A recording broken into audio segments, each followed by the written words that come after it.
गुरु सहित आप सभी को के चरणों में मेरा प्रणाम है।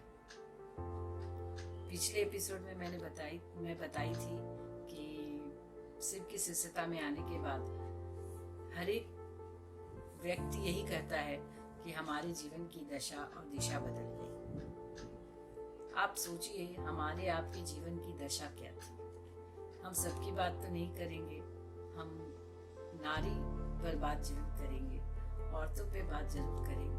आज हमारे यहाँ औरतों को बहुत ही कम, आज के समय में तो बहुत पढ़ी लिखी लड़कियां भी हैं जो पढ़ लिख ली हैं, जॉब करती है, लेकिन उसका जो मन होता है, कोमल सा मन, उसमें कहीं ना कहीं कुछ न कुछ अलग ही एक कोना भरा हुआ है जो अध्यात्म से बिल्कुल अनभिज्ञ है। लेकिन आज के परिवेश में, ऐसी परिवेश में महादेव गुरु आए और हमको आपको शिव शिष्यता मिली और हम आप उस दशा से, बोला जाता है आज के डेट में बहुत सारी ऐसी गुरु बहनें हैं जो बहुत लड़कियां हैं, बहुत यंग हैं, जो शादी भी नहीं हुई है, वो भी गुरु की बात कर रही हैं, बहुत अच्छे से गुरु की तरफ चल रही हैं। इसका मतलब है कि उसके मन में अध्यात्म का जो अंकुरन हुआ, अध्यात्म जो पला बढ़ा, इसका मेन यही हुआ कि उसके जीवन की दशा बदल गई। उसके जीवन में जो सब कुछ होते हुए भी एक कोना हमारा आपका खाली था, जहां हम आप सिर्फ किसी की बेटी, किसी की बहू, किसी की घर की बहन यही रह गए थे।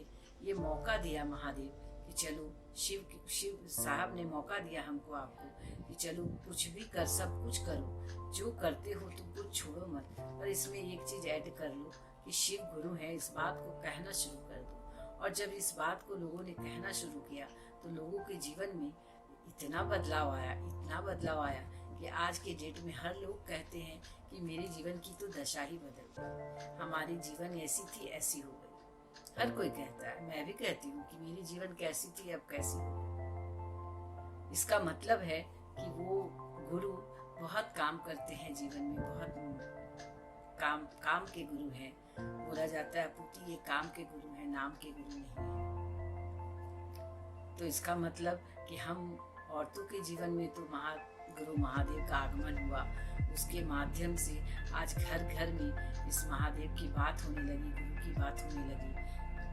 और उस घर के बड़े हों, बुजुर्ग हों, बच्चे हों, आप जेंट्स हों, चाहे औरतें हों, चाहे बूढ़े हों, कुछ कोई भी हो, पर उन लोगों के कान तक ये बात तो जाने लगी कि शिव गुरु हैं, चलिए शिव को गुरु बनाया जा सकता है। ये बात बहुत पुरानी है, और ये बात हम तक आई और हमको ये बात समझ में आया और हम ये बात कहने निकल गए। इसका मतलब मेरा एक दिशा मिला, हमको एक दिशा मिला जीवन।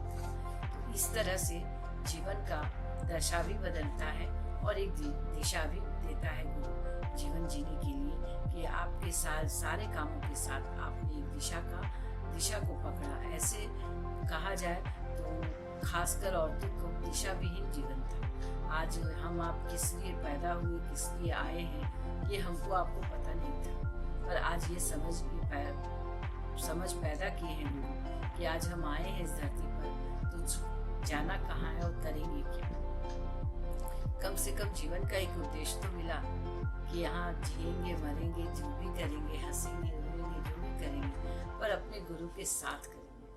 वो मेरे साथ है तो जीवन की हर मुश्किलों से सामना कर लेंगे। कोई मुश्किल आ जाए, इतने बड़े कोविड-19 के महामारी में सब लोग कहते हैं कि बहुत परेशान हैं, बहुत अस्थिर है, बहुत आर्थिक स्थिति की परेशानी है, लेकिन मैं कहती हूँ कि आज गरीब से गरीब हो या अमीर से अमीर हो, हर लोग खाना पीना खा रहे हैं, रह रहे हैं। जैसे पहले कह रहे थे लॉकडाउन से पहले कि क्या करें, स्थिति खराब है, परिस्थितियां खराब हो रही है, आज भी वही बात कह रहे हैं। बातों में चेंज नहीं आया, खान पान में चेंज नहीं आया, किसी चीज में चेंज नहीं आया। इसका मतलब है कि आप जैसे थे यथावत आपको महादेव रखा है और यथावत आप हैं। इसी बार साहब अपनी चर्चा में कह रहे थे कि आपके बेसिक नीड्स तो गुरु पूरे कर देंगे, पर आप अगर ऐश करना चाहिएगा, उससे मौज करना चाहिएगा, तो उसके लिए तो वो नहीं है, उसके लिए आपको अलग से मेहनत करनी पड़ेगी, फिर आपकी अलग एक दुनिया होगी। लेकिन हमको लगता है कि हमारा बेसिक नीड्स अगर गुरु पूरा कर रहे हैं तो हमको आपको उस गुरु के लिए 2 कदम क्या 4 कदम भी चले, हजारों कदम चले तो कम होगा। और सचमुच में मेरा जीवन बहुत अनमोल है। इस जीवन को अपने गुरु के काम में लगाएं, लगा पाएं, उस गुरु की दया रहे, साहब का आशीर्वाद रहे कि हम इस काम के लिए आगे बढ़ें और बात कर पाएं। चलिए हम आप सभी को प्रणाम करते हैं, मेरा प्रणाम स्वीकार।